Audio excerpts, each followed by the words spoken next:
Yeah, first of all, I think it's probably wrong to say that Mr. Cabaniss went to the media. The media went to him. Why did he wait 2 years? From what I understand, the reason that he went at that time is that there had been some consideration to do it before.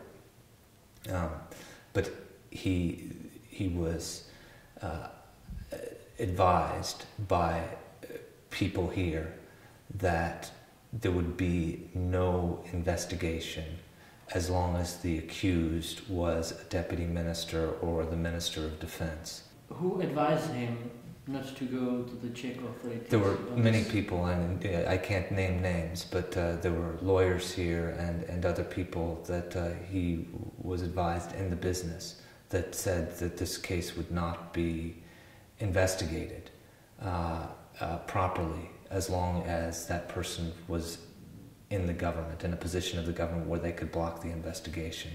I think that there are many wrong speculations out in the public about why they did this and what their intentions are, and I think that some of those speculations are moving into the area of conspiracy, that this is somehow a U.S. government or U.S. plot to get involved in the political affairs of the country. And one of the reasons that I would speak publicly about this is because I want to make it clear to everyone that it's not. The case, as we understand it in the United States, can only be about a U.S. citizen. Both he and Mr. Sellers gave the evidence. The case, there is no foreign corrupt practices because the deputy minister allegedly asked for a bribe, but the two refused and walked away. This is the evidence that's been given. So in this case, there was no U.S.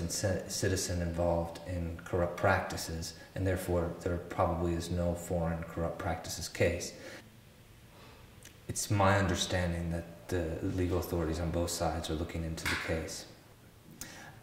I doubt sincerely that that would happen, but if you're asking me if I can imagine things, you can imagine many things. I don't see that as a possibility. We need to have a clear ruling from the police on both sides what they think happened. And the only way to do this is to have the cooperation between the U.S. And what they know, and most importantly the Czech, because the transaction actually happened here in the Czech Republic.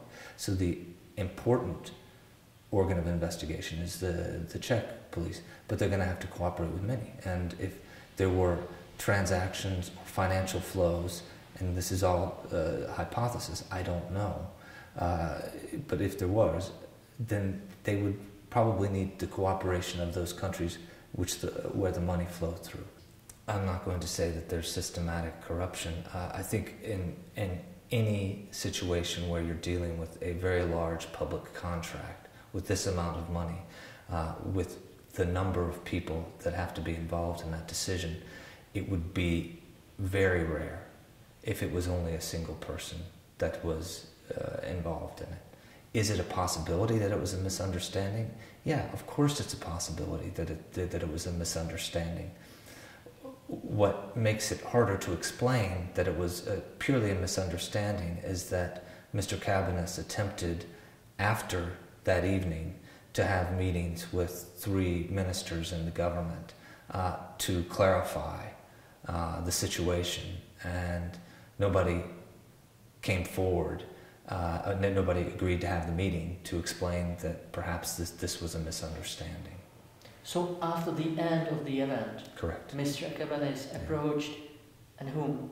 3 letters, sent 3 letters. 3 letters? Yes, to the Prime Minister, to the Minister of Finance, and to the Minister of Defense. If he understood correctly... He didn't say that explicitly, but he said that there were issues regarding this transaction and that he would have liked to have a meeting on it. No, there was no reply. No reply. And you think based on this, he understood it might be difficult to investigate thoroughly what has happened? Wouldn't you, if you were in his shoes? They didn't want to meet with representatives, Mr. Cabaniss and Mr. Adams. And beyond that, I'm not going to speculate as to why. I think that there have been far too many people speculating about the motivation of other people on this. But I think it was also very unfair of people in the Czech government to say that Tatra waited 2 years to inform them. Tatra tried to inform them immediately afterwards, and it didn't happen.